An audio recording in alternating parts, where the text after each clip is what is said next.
Pour la 18e année consécutive, les jeunes artistes de la Casa de Velasquez exposent leurs travaux à la Villa Le Mot. Photographie, peinture, sculpture, vidéo, dessin et pièces musicales.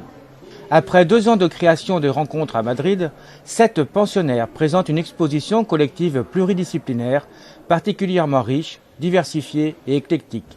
Variété de styles, techniques, concepts ou thématiques, cette exposition offre une palette représentative de l'art contemporain, rendue accessible aux multiples visiteurs, profanes et aguerris. J'utilise la gravure et notamment la technique de l'eau forte. Donc, je suis venue à la Casa avec le projet de travailler le grand format. Et j'ai commencé donc mon projet en traitant un sujet sur la cartographie. Et en fait, en faisant une sorte d'association entre la cartographie du corps, de l'esprit, de la pensée.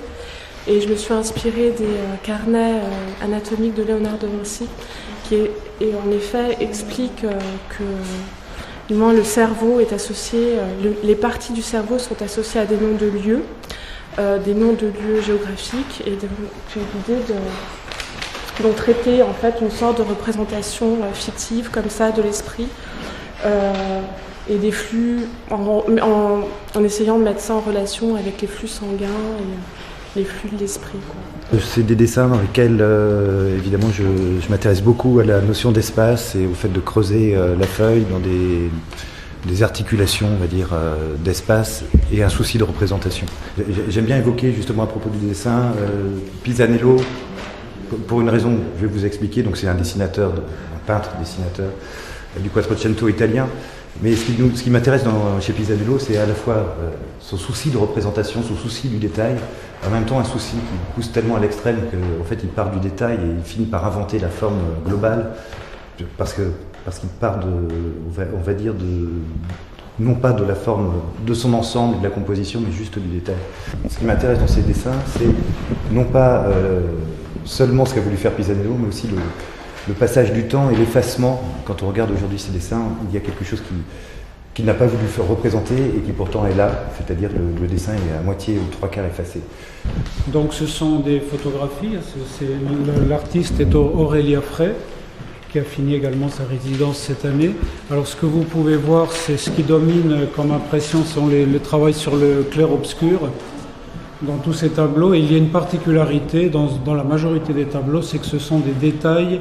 Quand je dis tableau, je fais presque exprès, parce que ce sont des photographies de tableaux, de détails de tableaux. Vous pouvez le voir assez très clairement avec cet aigle ici.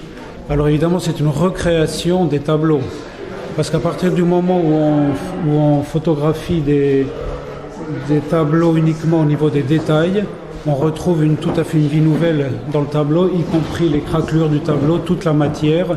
Et il faut dire aussi que ce travail-là est fait au snétopé. C'est une technique qui consiste à une longue exposition. C'est comme la technique de la chambre noire. Il y a une longue exposition devant le tableau et une image, petit à petit, apparaît. Ça, c'est mes dernières pièces. Ce sont des pugs. J'en ai une qui est acquise par la Casa Velasquez. Et je travaille, j'essaye en tout cas de travailler un peu sur un choix de matériaux qui soit des fois des accidents. Je travaille beaucoup avec des déchets en fait, de la récupération, et à partir de ce choix d'une aiguisation où je ne peux pas aller dans une boutique et prendre une quantité donc je joue en fait avec la quantité que j'ai. Donc la sculpture peut être énorme comme elle peut être toute petite, et à partir de là on va dire que toutes les œuvres quasiment sont presque un travail de recherche qui fait un point de départ pour justement acheter d'autres matériaux, même technique, et agrandir la pièce. Là donc il y a des sculptures en pulse, ça fait 2 ans que je travaille dessus, et ça a fait des dérivés, il y a des pièces qui sont imprimées, qui après ont permis donc de faire un autre développement, c'est un concept dessin, gravure, enfin un mélange de beaucoup de choses. En fait ce que j'ai fait, c'est que j'ai travaillé sur la ville, mais en fait sur ce que je trouvais dans la ville. Et donc, alors aussi bien des choses, des sortes de petites choses qu'on peut trouver physiques, mais aussi sur une sensation de l'endroit. Et en fait, j'ai commencé un premier travail sur l'idée des secrets, et donc, qui est de cette série-là. Et là, par exemple, je fais un travail de gravure assez classique parce que c'est de la pointe sèche, mais par contre que je complète quasiment toujours avec des éléments extérieurs comme du fil, du papier, des choses que je couds et que je colle après sur le travail. Et en fait, ce qui m'intéresse dans le travail de la gravure, c'est de le travailler un petit peu comme on peut aussi penser au textile.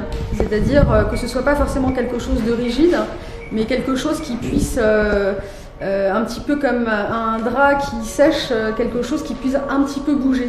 Fidèle à la vocation d'accueil et de soutien aux jeunes artistes initiée par Frédéric Lemot, le Conseil général de Loire-Atlantique expose donc à partir du 11 décembre et jusqu'au 30 janvier 2011 à la Villa Lemot le travail de ces 7 jeunes talents pensionnaires de la Casa Velasquez.